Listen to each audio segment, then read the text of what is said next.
안녕하십니까 시청자 여러분, 놀라운 부동산 놀부입니다. 여전히 아파트 시장 거래 굉장히 낮은 상태로 위축되어 있는 상황으로 이어지고 있는데, 자, 이와는 대조적으로 이 3기 신도시는 순차적으로 사전 청약을 진행 중에 있습니다.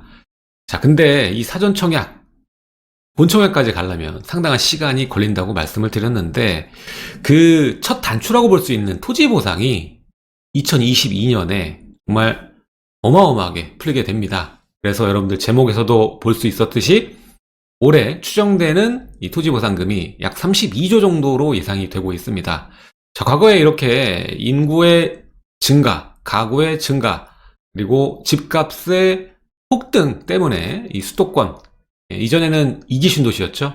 이렇게 신도시 조성할 때 막대한 보상금들이 시중에 유동성으로 작용하게 되고, 토지는 거의 뭐 발작 수준으로 급등하는 그러한 이 투자 광풍을 겪은 바가 있습니다. 자, 이번에도 크게 저는 다를 거라고 생각이 되지 않는데, 자, 그 토지 보상금이 이번 2022년에 엄청나게 풀리게 된다라는 거죠.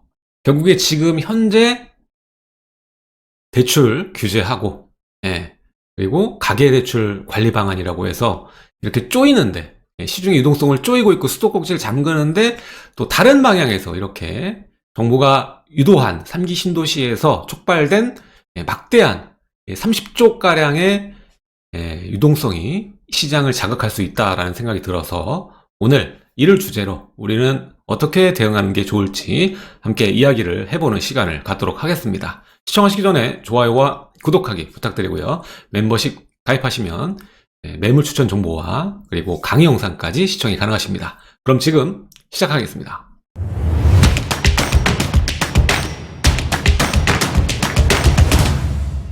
자, 오늘 말씀드리는 이 토지보상금은 처음 3기 신도시가 얘기가 나왔을 때부터 계속 언급이 되었습니다. 결국에 이 3기 신도시 면적 자체가 굉장히 넓지 않습니까? 그러다 보니까 당연히 이 역대급 이 유동성이 공급될 수밖에 없고, 이건 하나의 뇌관으로 작용할 거란 얘기를 계속적으로 해왔습니다.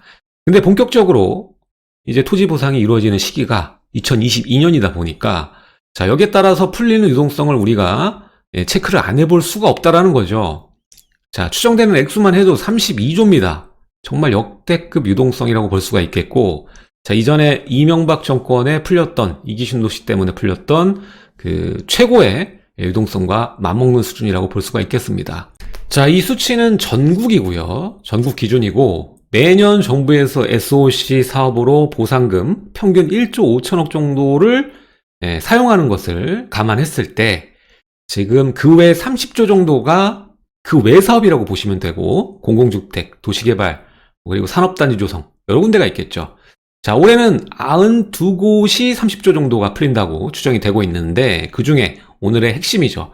3기 신도시에서 과반, 거의 3분의 2가 나와버리는 겁니다. 18조 이상의 규모가 추정이 됩니다. 보상금. 자, 따라서 3기 신도시가 어딥니까? 수도권이지 않습니까? 결국 수도권에 이 보상금 84%가 집중된다라는 것이죠. 자, 결국엔 단기간에서 과잉 유동성이 수도권에 발생되는 것이다 라고 보시면 될 것 같습니다.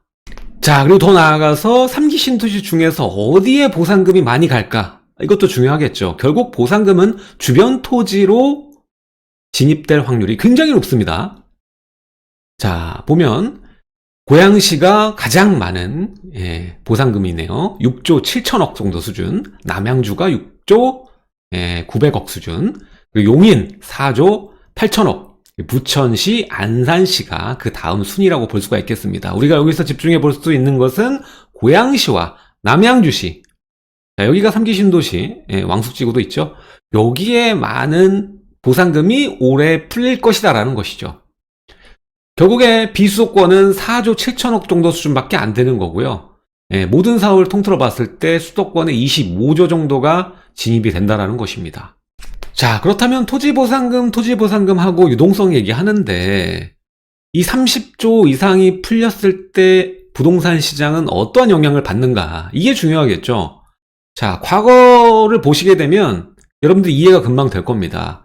과거에 이렇게 2기 신도시 조성할 때를 우리가 비교해 보면 되겠죠. 그때만 하더라도 이 노무현 정권인데요. 집값의 폭등으로 인해서 수도권의 이기 신도시를 만들던 이 시기 초입부터 보자면 평균적으로 30조가량이 풀리죠. 그리고 이명박 정권까지 이어지게 됩니다. 이렇게 이 택지를 개발하면서 풀리는 토지보상금의 이 파괴력, 유동성을 확인할 수가 있고요. 택지 개발을 제한했던 박근혜 정부 가면 다시 줄죠. 그러다가 이제 문재인 정권 들어와서 다시 이번엔 2기가 아니라 3기죠. 3기 신도시발 유동성, 역대급 유동성이 이제 데이터로 기록이 될 겁니다. 자, 이와 같이 토지보상금이 풀렸을 때 어떠한 특성을 지니는가? 자, 이때 풀린 돈들은 다시 부동산 시장에 유입될 가능성이 굉장히 높습니다. 과거에도 그렇게 됐거든요. 주변 토지에 가장 많이 진입됐고요. 그때 전국의 토지 시장이 투기 광풍이 불었을 정도입니다. 자, 지금 현재도 이런 것들을 잘 알고 있기 때문에 대토보상으로 유도를 하고 있죠. 하지만 지금 다른 이미 보상을 하고 있는 도시들 보면은 대토로 계약하는 수준이 10% 수준밖에 되지 않습니다. 그러니까 나머지는 다 현금으로 유동성으로 만들어진다라는 거죠. 그래서 이 막대한 현금 유동성이 2022년에 만들어질 겁니다. 결국에 이 막대한 유동성이 향방, 결국 어디로 많이 갈 것인가? 어느 시장을 흔들어 놓을 것인가? 토지 시장에 큰 장이 설 확률이 굉장히 높다고 보시면 될 것 같습니다. 토지도 그냥 토지가 아니라 수도권 주변 지를 중심으로 보통 이 새로운 인프라가 개선되는 지역에 돈들이 몰리게 되거든요. 그럼 수도권 중심으로 봐야 된다고 말씀을 드렸죠. 수도권 중심으로 토지시장 크게 요동칠 것이다.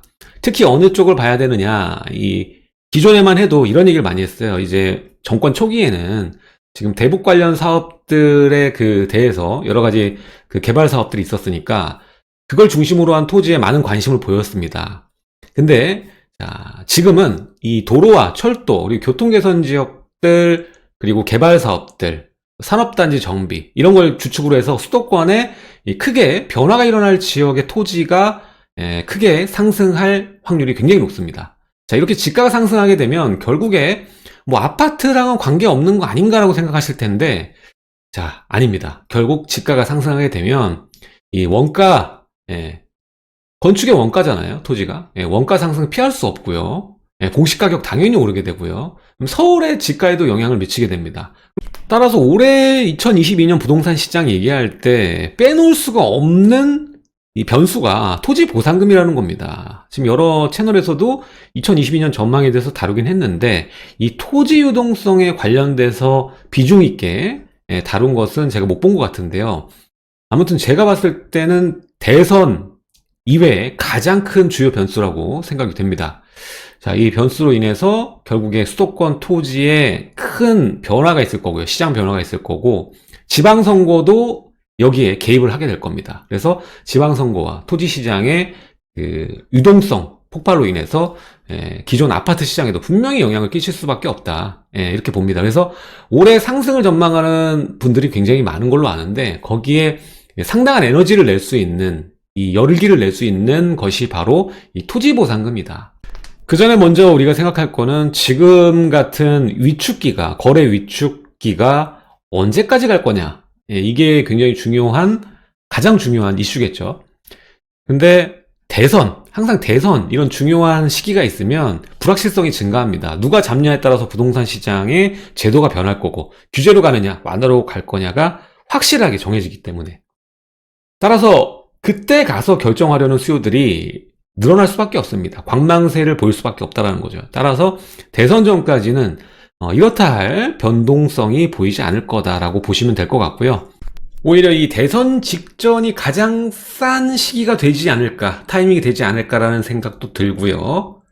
또 여타 이 토지거래 허가로 묶여있거나 재건축 진행되는 상황에서 눌려있는 종목이 모여있는 그러한 지역이 각광받게 될 거다라는 생각도 듭니다. 아무튼 이 대선을 지나게 되면 큰 변동성이 생겨날 수 있는 호재가 두 개나 있다는 것을 여러분들 명심하고, 지금 여러분들이 고민하고 있다면 대선 전에는 선택을 하셔야 된다는 것을 좀 말씀드리고 싶습니다. 자, 오늘은 이 토지보상금에 대해서 이야기를 해봤고요. 다음 시간에도 여러분들과 좋은 내용으로 찾아뵙도록 하겠습니다. 하단에 좋아요, 그리고 많은 댓글 남겨주시면 감사드릴 것 같고요. 이전에 이 토지보상금에 대한 영향을 경험해 보신 분들이 댓글을 남겨주시면 더 재밌을 것 같아요. 예, 그땐 그랬다라는 것을 또 알려주는 거죠. 자, 그리고 멤버십 가입해주시면 놀라무동산 강의하고 매물 추천 정보까지 이번에 목동 관련 매물 멤버십에 올렸습니다. 많은 참여, 시청 부탁드리겠습니다. 지금까지 놀라무동산 놀부였습니다. 감사합니다.